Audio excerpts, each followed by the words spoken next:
আসসালামু আলাইকুম। বাংলাদেশের বিশ্বকাপ দল ঘোষণা হয়ে গেছে এবং গত রাতের ভিডিওতে আমরা যে পয়েন্টগুলো নিয়ে কথা বলছিলাম, যে দলটার ব্যাপারে ইঙ্গিত দিয়েছিলাম, সেই দলটাই বাংলাদেশ ক্রিকেট বোর্ড ঘোষণা করেছে এবং দুইটা ফ্যাক্টর নিয়ে আমরা আলোচনা করছিলাম।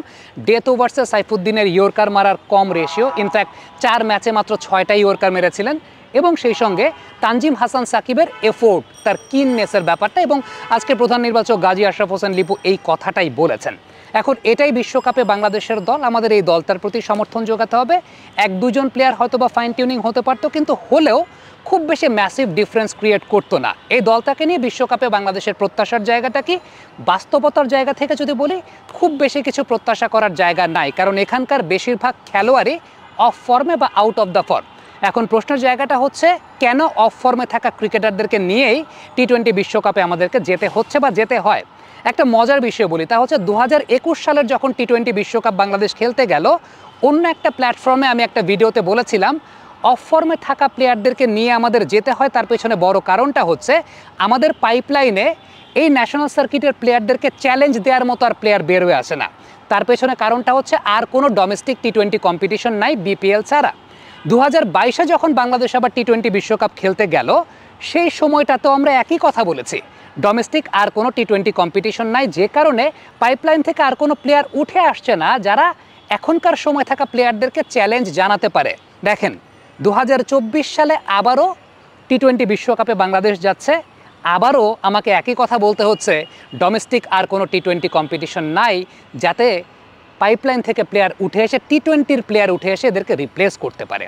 21 থেকে বলা শুরু করেছি, আজকে 2024, 1-2-3 বছরে এখন পর্যন্ত আরেকটা ডোমেস্টিক টি-20 কম্পিটিশন আমরা ইনক্লুড করতে পারিনি। এটা নিয়ে কথা কিন্তু সেই 2021 সালে হয়েছিল।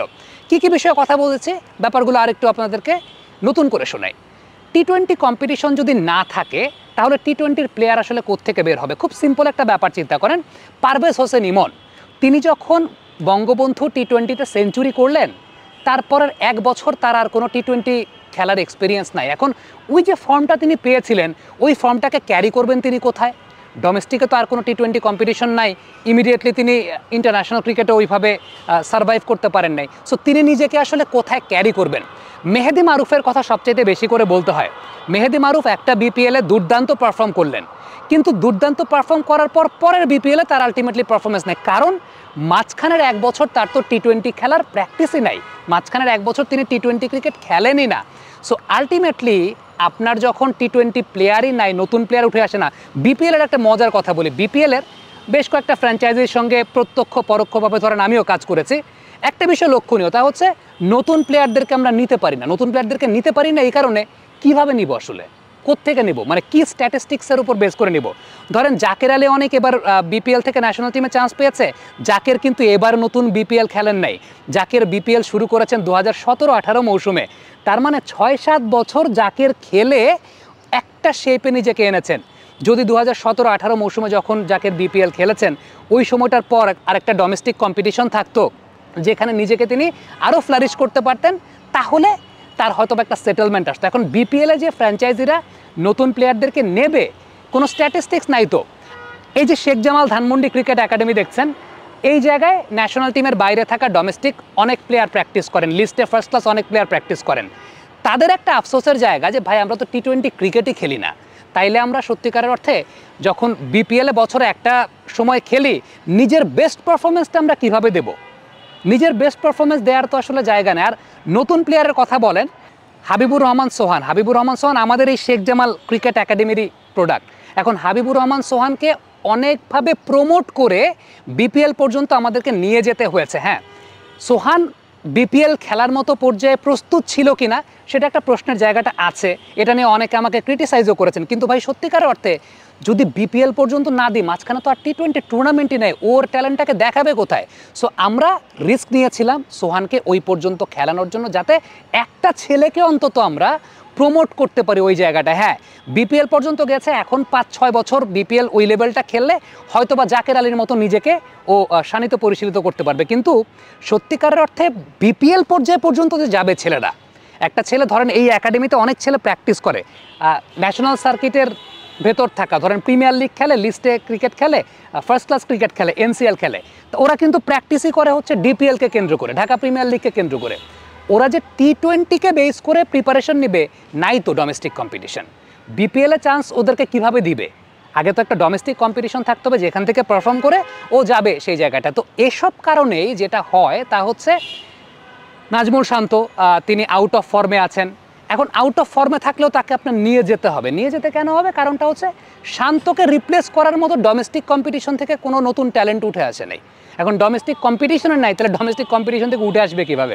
বিপিএলে আপনি যদি ব্যাটারদের জায়গা চিন্তা করেন, কারোরই জায়গাটা আসলে যাদের একটু কন্ডিশন ভালো তারা খেলছেন ন্যাশনাল টিমে। তাওহিদ হৃদয়, তানজিদ তামিম বিপিএলে ভালো করেছেন, তারা খেলেছেন। এখন আলটিমেটলি সমস্যার জায়গাটা হচ্ছে আমাদের এখানে প্লেয়ারই 18-19 জন। সো ওই ভরসার জায়গাটা করা যায় না যে বিশ্বকাপে আলটিমেটলি বাংলাদেশ ভালো পারফর্ম করে। আপনার মনে আছে কিনা এর আগে টি-20 বিশ্বকাপে ভ্যাকুয়ামটা কি ক্রিয়েট হলো? মেকশিফট ওপেনার সাব্বির আর মেহেদি মিরাজকে দিয়ে মেকশিফট ওপেনিংয়ে ট্রাই করানো হলো এশিয়া কাপের সময়টাতে। কারণ ওই যে বলছি, ডোমেস্টিক কম্পিটিশনে নতুন কোনো ট্যালেন্ট উঠে আসে না, বা পুরানো যে ট্যালেন্টগুলো, পুরানো যে প্লেয়ারটা হয়তো বা এর আগের বিপিএলে ভালো করেছেন, এই বিপিএলে এসে আর ভালো করতে পারেন না। কারণ মাঝের 1 বছর ওর কাছে আর কোনো T20 কম্পিটিশন নাই, ওর কাছে আর কোনো T20 টুর্নামেন্ট নাই যেখানেও শানিত পরিশীলিত করতে পারবে। ধরেন মুনিম শাহরিয়ার একটা বিপিএলে ভালো করলেন, ইমিডিয়েটলি তাকে ন্যাশনাল টিমে নেওয়া হলো।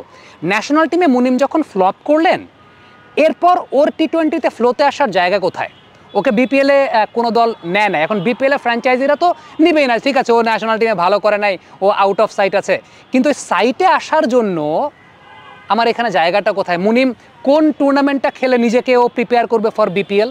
ওই জায়গাটা কোথায় আছে টি-20 তো একটা স্পেশালাইজড স্কিলের জায়গা বা একটা স্পেশালাইজড গেম টাইমের জায়গা। আপনি নেটে প্র্যাকটিস করে ওই দেখেন, ওই যে ওখানে ছেলে পেলে ঘোরাও ক্যামেরাটা, ওই যে ওইখানে ছেলে পেলে নেটে প্র্যাকটিস করছে, আপনারা কতদূর দেখতে পাচ্ছেন জানেন। এখন ও কি প্র্যাকটিস করছে? ও প্র্যাকটিস করছে ওর আগামী বছর Dhaka premier division cricket league বা ঢাকা ফার্স্ট ডিভিশন ক্রিকেট লিগের জন্য 50 ওভার্স ফরম্যাট। এখন 20 ওভার্সের তো টুর্নামেন্টই নেই, ও নিজের প্রিপেয়ার কীভাবে করবে? সো আলটিমেটলি প্রবলেমটা এই জায়গায়। আপনি হয়তো বা বলবেন শান্তরে বাদ দেন, লিটনরে বাদ দেন। লিটনরে বাদ দিয়ে আপনি যারেই আনবেন রেজাল্ট সিমিলারই হবে।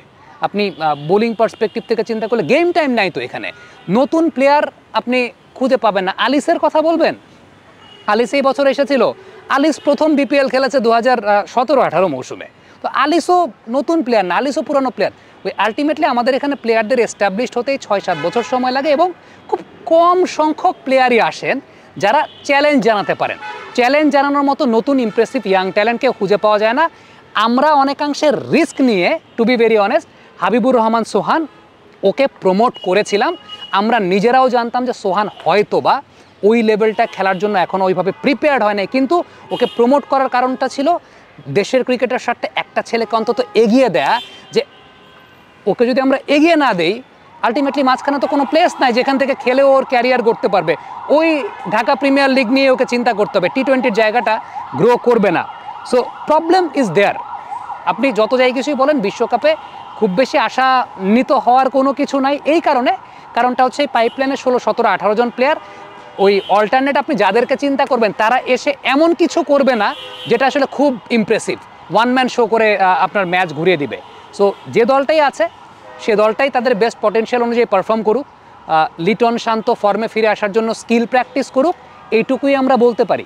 আদারওয়াইজ এর থেকে বেশি কিছু বলার নেই। কারণ 21 টি-20 ওয়ার্ল্ড কাপের সময় থেকে বলে আসছি, 21 টি-20 ওয়ার্ল্ড কাপের সময় বলেছি, 22 টি-20 ওয়ার্ল্ড কাপের সময় বলেছি, 24 টি-20 ওয়ার্ল্ড কাপের সময়ও বলছি, প্লিজ আরেকটা ডোমেস্টিক T20 কম্পিটিশন দেন, ছেলেরা গেম টাইম পাক, নতুন প্লেয়ার উঠে আসুক। নতুন প্লেয়ার উঠে আসলে দেন এই জায়গাটা নিয়ে হয়তো বা আমাদের এরপরে নেক্সট T20 ওয়ার্ল্ড কাপ কবে, 26-এ কিনা জানি না, মনে নেই। 26-এ যদি হয় তখন বলতে চাই না যে ভাই আমার কাছে প্লেয়ার নাই, আমার অফ ফর্মে থাকা প্লেয়ারই নিয়ে যেতে হবে। এখানে কিছু করার নাই আসলে। আপনি অনেক কিছুই বলতে পারেন, কিন্তু অপশন তো অ্যাভেলেবেল নাই, না কি করার আছে আর। কমেন্ট বক্সে আপনাদের মন্তব্য মতামত জানতে চাই।